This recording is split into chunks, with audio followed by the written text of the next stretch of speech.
Assalamualaikum warahmatullahi wabarakatuh. Sahabat Al-Farizi yang insya Allah dirahmati oleh Allah Ta'ala. Kali ini kita akan bahas dukun wanita yang mengaku nabi, yaitu Sijah at-Tamimiyah.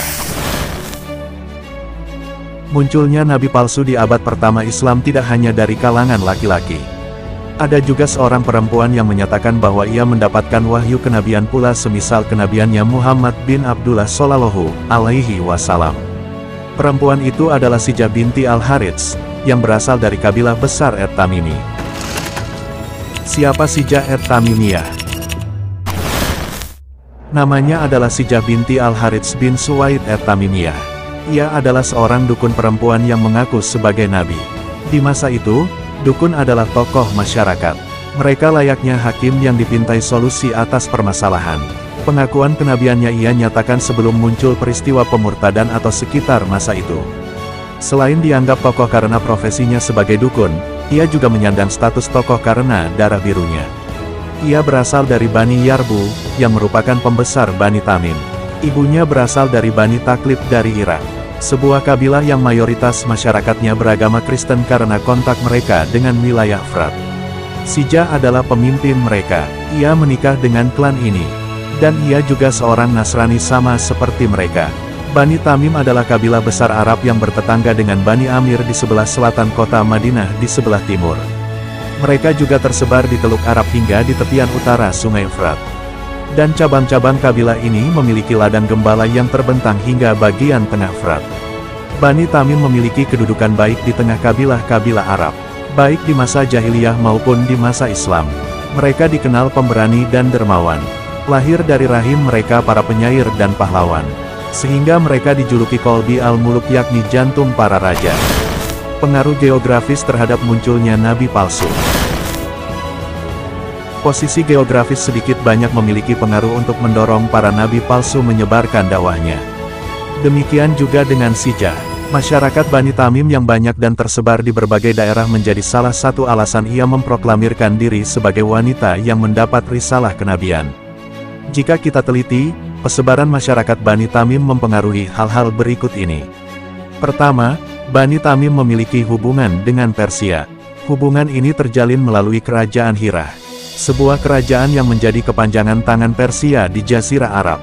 Pedagang-pedagang Persia melewati beberapa wilayah terlebih dahulu untuk sampai di Hirah. Bani Tamim memiliki andil dalam menjaga keamanan kafilah dagang Persia yang melintasi Jazirah Arab.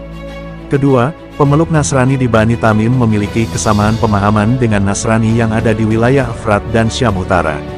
Ketiga, para pemimpin kabilah ada yang berafiliasi ke Persia, ada pula yang ke Bizantium.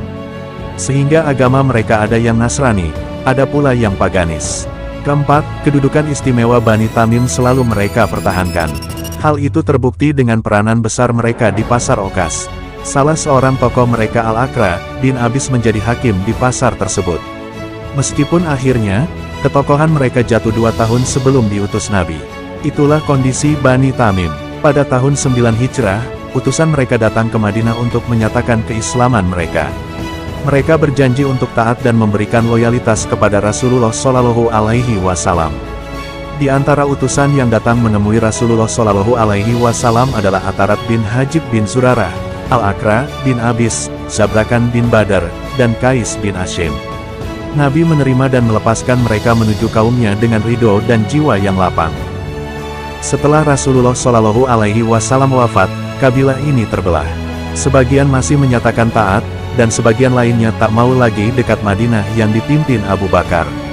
Saat itulah Sijah datang dari Irak. Ia diikuti oleh pengikutnya dari Bani Taklib, Rabiah, Nimr, Ayat, dan Syaiban. Mereka ingin memerangi Madinah. Sijah menyatakan kenabiannya. Sijah menyatakan kenabiannya setelah Nabi Muhammad Shallallahu Alaihi Wasallam wafat. Dalam hal ini, ia menjadi teladan orang-orang setelahnya yang turut mengaku nabi. Motivasi pengakuannya ini adalah fanatik suku dan cinta popularitas. Huzail bin Imran dari Bani Taklib menyambut seruan wanita ini. Ia rela meninggalkan agama Nasrani. Namun, di tengah kaumnya sendiri dakwah nabi palsu ini tidak banyak disambut. Ketika Sijah tiba di wilayah Hizan, ia mengajak orang-orang Tamim untuk bersekutu.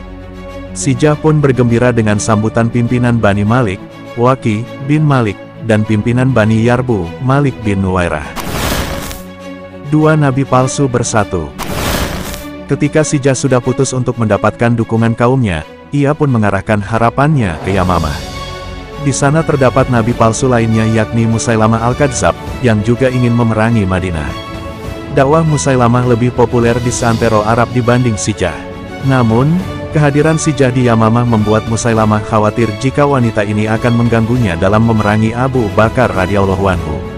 Sementara pasukan Islam tengah bersiap-siap menyerangnya, dan kabilah-kabilah tetangga juga tengah menekannya. Oleh karena itu, ia berusaha mencairkan keadaan dengan mengajak Sijah bernegosiasi. Selama tujuan mereka satu, yaitu menyerang Hijaz, tak perlu ada perbedaan di antara mereka.